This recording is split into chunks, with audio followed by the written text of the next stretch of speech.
আসসালামু আলাইকুম, welcome to super English care. প্রিয় শিক্ষার্থীবৃন্দ, এর আগের ক্লাসে আমি দ্য হুইল অফ সাইক্লোন যে একটা প্যাসেজ রয়েছে ক্লাস 9 এবং 10-এর ইংরেজি বিষয়ের ফার্স্ট পেপারে, সেইটা বাংলা অর্থ সহ উপস্থাপন করেছি। আজকে আমি মূলত ওই প্যাসেজের কয়েকটা প্রশ্ন রয়েছে, সেই প্রশ্নের উত্তরগুলো উপস্থাপন করব। তাহলে 1 নম্বর যে প্রশ্ন রয়েছে, what do you mean by the title the great derangement? What reasons are there for our environment to be deranged? এখন বলা হচ্ছে যে এই যে দ্য গ্রেট ডিরেঞ্জমেন্ট হচ্ছে ওই শিরোনাম। এখন এটা কি, এটা দ্বারা আসলে কি বোঝানো হয়েছে? এখন আরেকটা বলা হচ্ছে হোয়াট রিজনস, মানে কি কারণগুলো রয়েছে এই যে পরিবেশ যে ডিরেঞ্জড মানে অধঃপতন হওয়া অথবা খারাপের দিক যাওয়া, এটা কেন হচ্ছে, কারণগুলো কি?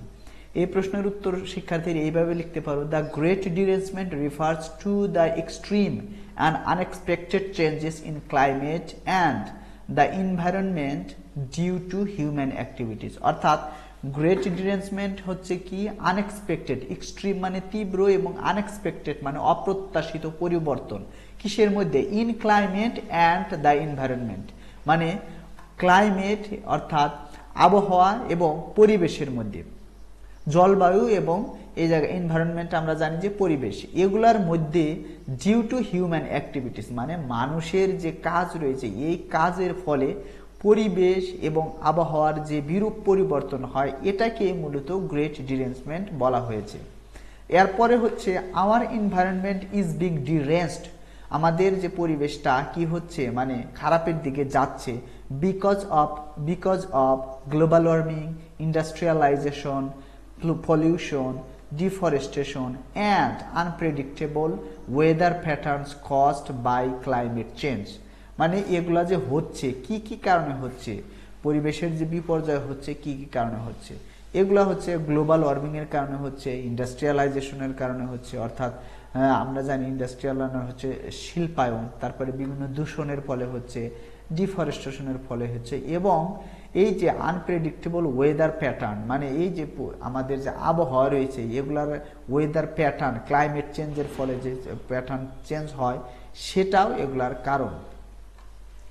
এরপরে হচ্ছে describe the weather of 17th March 1978 in your own ওয়ার্ডস। আমরা জানি যে এটা মূলত এই যে 17 মার্চে 1978 সালের যে 17 মার্চে যে ইটা রয়েছে, একটা ঘূর্ণিঝড় হয়েছে, মূলত লেখক তার নিজের অভিজ্ঞতাটা তুলে ধরেছে। এখন এই জায়গায় সংক্ষিপ্ত আকারে বলা হয়েছে কি, on March 17, 1978 the weather in north Delhi changed suddenly, মানে সাডেনলি খুব দ্রুত পরিবর্তন হয়ে যায়। ইউজুয়ালি মানে সাধারণত this time of the year has pleasant weather, সাধারণত কি ওই টাইমে কি থাকে, খুব সুন্দর একটা আবহাওয়া থাকে।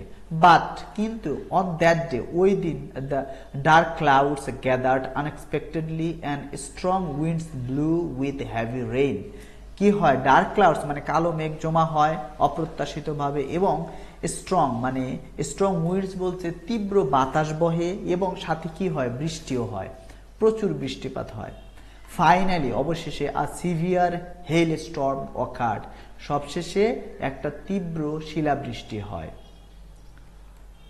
এরপর 3 নম্বর যে প্রশ্নটা রয়েছে খুবই সহজ এবং ছোট, what job did the author do while studying in Delhi? বলতেছে মানে কোন চাকরিটা করত, কে করত, অথর যে লেখক রয়েছে সে কোন চাকরি করত, সে যে সময় কি করত, পড়ালেখা করত। তাহলে আমরা লিখতে পারি কি, while studying in Delhi University the author worked as a part-time journalist, মানে সে পার্ট টাইম জার্নালিস্ট করতো, অর্থাৎ তার কাজ করতো, অর্থাৎ খণ্ডকালীন সাংবাদিকতার চাকরি করত। এরপরে 4 যে প্রশ্নটা রয়েছে, এই প্রশ্নের একটা কি বলা হয়েছে, what steps did the author take to save himself when the cyclone hit north Delhi? এখন বলা হচ্ছে যে সময় মানে নর্থ দিল্লিতে যে সময় সাইক্লোনটা আঘাত করে, তখন কোন কোন ধাপগুলো সে অনুসরণ করেছে, কোন পদক্ষেপগুলো সে নিয়েছে, সেটা বোঝানোর জন্য, মানে নিজেকে রক্ষা করার জন্য কোন পদক্ষেপগুলো নিয়েছে। এখন এই জায়গায় বলা হয়েছে, when the cyclone hit in North Delhi, the author first tried to take shelter in an administrative building।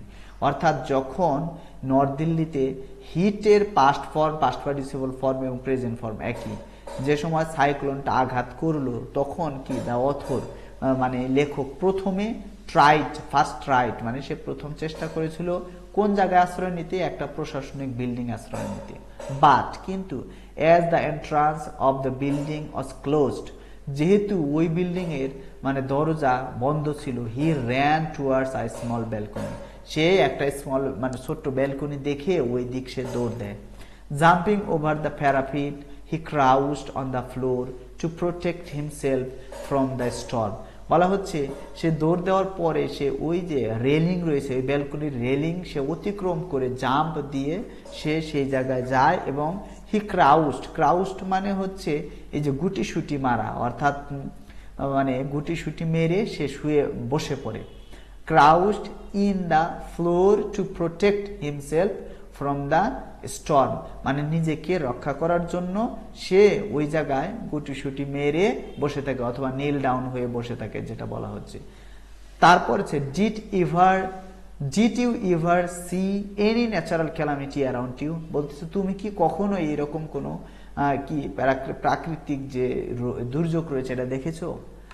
Describe what you saw in your own words, বলতেছে তুমি যা দেখেছো সেটা নিজের ভাষায় বর্ণনা করো। এখন এইটার বর্ণনা কিন্তু যে যেটা দেখেছো সেইভাবে দিবে। এটা আমি একটা সাধারণ দিয়েছি যেটা মোটামুটি আর কি তুমি ধারণা নিতে পারো, কারণ শিক্ষার্থী যে যেটা এক্সপেরিয়েন্স করেছে এটা যেহেতু পার্সোনাল এক্সপেরিয়েন্সের উপর চেয়েছে, তোমরা কি করবে তোমার আশেপাশের যে ঘটনা রয়েছে অথবা এই যে কিছুদিন আগে গত বছরে যে বন্যা হলো সেইটার কোনো একটা অভিজ্ঞতা দিয়ে দিতে পারো। আমি যেটা দিয়েছি এটা দেখো যে ইয়েস মানে হ্যাঁ, I once experienced a heavy flood in my area, বলতেছে আমি একদা কি করেছি দেখেছি অথবা আমার অভিজ্ঞতা হয়েছে একটা কি হেভি ফ্লাড মানে বড় একটা বন্যার অভিজ্ঞতা হয়েছে আমার এলাকায়।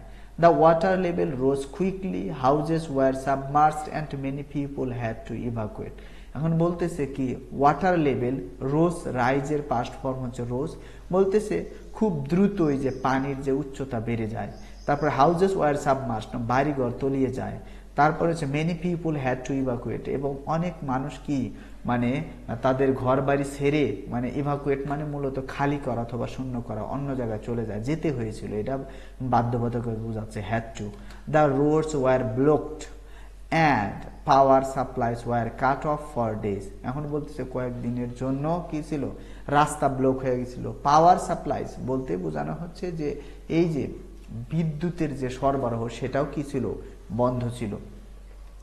ইট ওয়াজ আ হরিবল এক্সপিরিয়েন্স ইন মাই লাইফ, বলতেছি এইটা আমার জন্য খুবই একদম এক হরিবল মানে আমরা জানি ভীতিকর একটা অভিজ্ঞতা ছিল আমার জীবনে। তার মানে কি তোমরা যারা শিক্ষার্থী রয়েছে এই জায়গায় থেকে ধারণা নিয়ে তোমরা নিজের মতো করে কিন্তু এই প্রশ্নের উত্তরগুলো লিখতে পারো। আজকের মতো এখানে শেষ করতেছি। আশা করি ভিডিওটি ভালো লেগেছে। ভিডিও ভালো লেগে থাকলে অবশ্যই লাইক করবে, কমেন্ট করবে এবং আমার ফেসবুক পেজও রয়েছে সুপার ইংলিশ কেয়ার নামে, সেটাও ফলো করে দেবে। আজকের মতো এখানে শেষ করতেছি। আসসালামু আলাইকুম।